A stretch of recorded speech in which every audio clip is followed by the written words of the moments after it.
Bring back the Duke. Dan it, Dan it. Dan it, Dan it, Dan it, Dan it, Dan it. I like that. It's going to be my new theme song. Dan it, Dan it, Dan it, Dan it, Dan it, Dan it, Batman. To be honest, I'm only halfway joking as I say bring back the Duke. If you've watched my first Bridgerton video, then you know that he was my favorite part about the first season. And I personally wanted to see how he took to being a father, dealing with his past traumas and whatnot. I was also not looking forward to seeing Anthony Bridgerton as the lead, but because Reggae John Page, when told the show needed him for season 2, responded, well, that's too damn bad. And I have a tendency to like to finish something I've started. Here we are. But I may be eating crow today because I actually liked Anthony's storyline. Now don't get me wrong, the show still has the monotonous slow drag of nothingness vibe, and that may just be a personal problem because I'm more of a rom-com girl instead of just rom, but let me set the scene. Fan favorite Eloise takes center stage as she is the next girl in line to marry. We all know that Eloise is not here for the theatrics of what comes with finding the season's diamond, but luckily for her, the queen's obsession with appealing to the town's gossip blogger caused an abrupt end to the ceremony. And it really tickled me to see how much Lady Whistledown got under her skin. She kept trying to play it down, but it's like, girl, you ain't fooling nobody.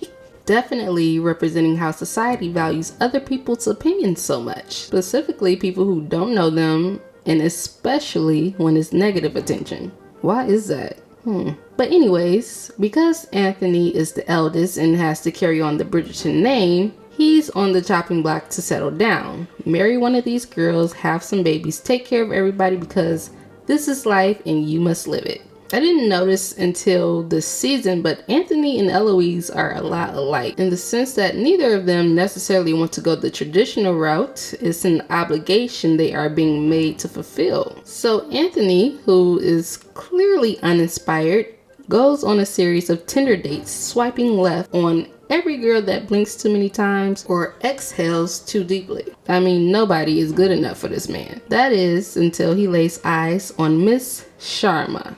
Now, Miss Sharma and Miss Edwina Sharma every time they introduced them, I was cracking up. I would have been like, excuse me. So we're just gonna sit here and pretend I don't have a first name? That's what we doing? You know my name. I'm sure there is a reason they addressed them that way, but child, I would have been over it. So Kate and Edwina, along with their mother, are new to town. Well, the mother had lived there before, but there was a bit of a rocky situation there. But they're all crashing at Auntie's house because Edwina gotta snag her a man. Now, I automatically began to wonder why Kate wouldn't be first. I mean, she is the oldest. Well, turns out she don't want a man. She wants to live her life doing what she enjoys with no commitment to a conventional life. And I mean, who could blame her? Live your life the way you want, sis. In the meantime, at the Featherington household, everything is falling apart. They have no money. They are literally scraping by to make ends meet. The mom is all walking around. How much are these books? Guess I'm gonna have to sell this wig, child. Well, she didn't say that, but you get the point. Like, she was looking for any and everything. That is until the new Lord Featherington arrived to take care of them. And they kept addressing him as the new Lord Featherington, and it was confusing me because I'm like, are they saying this because they'll be revealing his name later, or they don't know his name because they met him through a matchmaking agency or something? Like, what is the deal? No. They literally mean the new Lord Featherington, as in he is a Featherington. A cousin, to be exact. Keeping it all in the family. Just nasty. But I'll get to them in a minute. Let's dig into Anthony, Kate, and Edwina. Anthony makes it abundantly clear that he is a clout chaser. Why do I say this? Well, of all the girls he could have begun courting, he passed on all of them seeking the season's diamond. Edwina, the love of his life's sister. He went to blame it on, oh, the other girls aren't compatible. Nah, you just didn't give him a chance. Now, initially I felt like, why don't he and Kate just get together and find Edwina somebody else with money and call it a day? Like, why deny yourself of something you truly want? Well, I guess if they did that, we wouldn't have the handy-dandy enemies to lovers trope. Something that was attempted in the first season but failed. In season 2, it works with Anthony and Kate because the actors had great chemistry. You felt the tension between them through simple glances and sly remarks. You felt when they longed for each other but was holding back because they were in denial. When he told her, "You are the bane of my existence and object of my desires," there was no denying that he felt both of those emotions, okay? You believed it when he began to open up to her and felt a safe space with her. And there was a slow build to their relationship. You saw it developing, going through its stages. It wasn't an overnight, "I hate you," the next day we're hot and ready. And that's why it worked. And in the midst of their growing passion, Anthony is actually courting Edwina. He's fulfilling his duties and she's falling for the perception of him. Now, on one hand, I get it, that Kate had this grand plan to make sure that her sister marries well so that she would be accepted by the grandparents. And because she saw that her sister was truly falling for the Viscount, she decided not to say anything. On the other hand, I feel like she should have been upfront with her from the beginning. She should have trusted her more, that she would not have just married whoever just to appease the grandparents. From what I've seen, she doesn't give me, "I'll just settle for anything." Like, let her in on the scheme so that y'all can scheme together. But the thing that I really appreciated about this whole situation between all of them, Kate really took her sister's feelings into consideration. She set boundaries, and even Anthony, he set boundaries. They never went to the next level as to disrespect Edwina. Every episode I was like, oh Lord, this is about to happen. Edwina about to walk in on them doing some things. But it never happened. That love that Kate had was really felt, and the respect that Anthony had was made very clear, and I love that. Unfortunately, I can't say the same about Lady Featherington as it pertains to her family. The love and respect is not there. Some people may argue that she by any means necessary provided for her family, and that is an honorable thing to do. However, there are exceptions to the rule. Making your daughter marry her cousin qualifies as an exception. Talking about, that's your fourth cousin. Girl, what? What? Then I started to thinking about her mothering skills in general in comparison to the other mothers. You have Lady Bridgerton, who you can tell really has her kids' best interest at heart. She truly wants them to be happy. She parents each child according to who they are, even when she has her own vision in mind. Eloise is a great example. Though she started liking a guy, which good for her, she found somebody, because she was not having it before she met him. But even before she met him, her mother tried to nudge her in the direction of being like Daphne, but ultimately respecting who she was. And you can just tell she doesn't take being a mother lightly. That was made evident when she was in labor and she told the doctor, like, listen, yes, Anthony's the man of the house now, but he is a child. I'm the mama.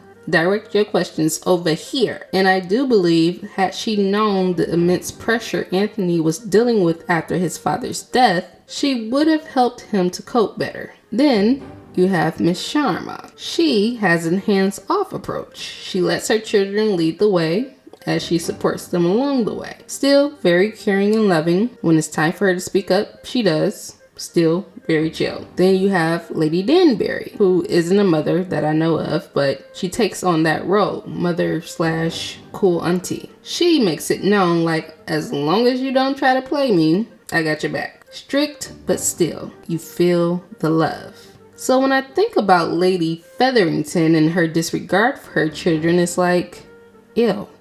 It's all about the image of the family and what others may think. She doesn't care about the well-being of her kids. Heck, she doesn't even know that Penelope has the whole town hanging on to her every word from right down the hall. Which, let's get into Penelope. First of all, we got to see how she gets her Lady Whistledown letters out, and Homegirl plays zero games. She don't take no for an answer. What she says goes. Real cutthroat. I respect the hustle. And remember last video, I said she didn't have a life. That's why she has time for all of this. When she was talking to Colin, and he said he was taking a break from women, and she was like, I am a woman.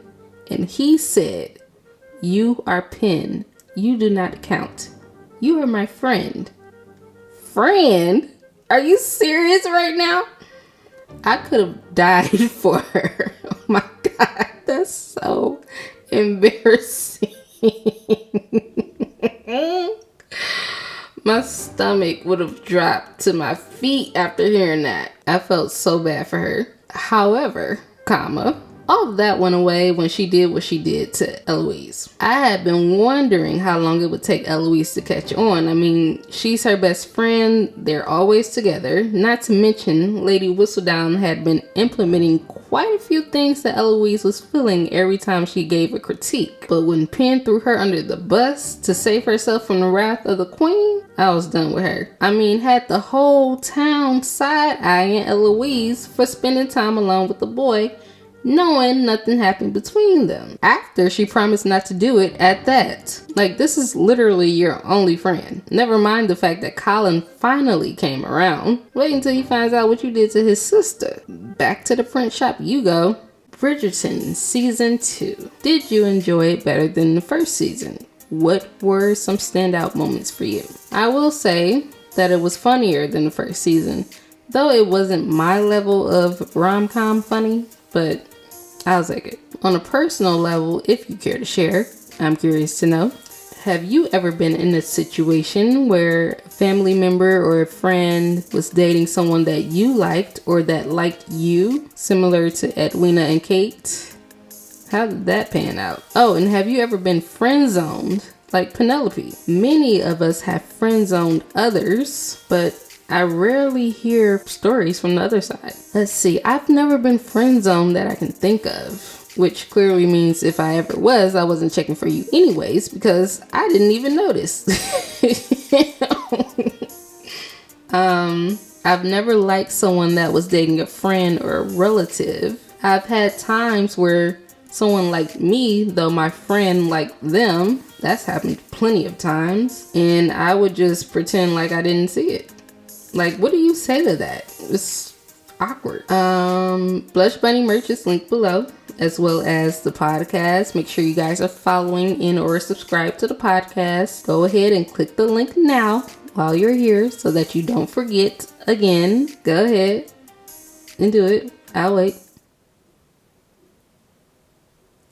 Alright. Speaking of forgetting, I've been meaning to say thanks to those who have been sharing my videos. I can see that I have Facebook likes in my analytics on most of my videos, and I don't have a Facebook, so that means somebody is sharing it. Whoever you are, it means so much to me that you enjoy my videos that much that you want to share with others. And anyone else who shares the links on other platforms, or if you're like texting it to people, thank you so much. It means way more than you could ever imagine. It truly does. And with that being said, if you haven't done so already, be sure to click like and hop on over to that subscribe button and hit the bell. Otherwise, YouTube will never show you my videos. As always, I'm all ears. Until next time, bye!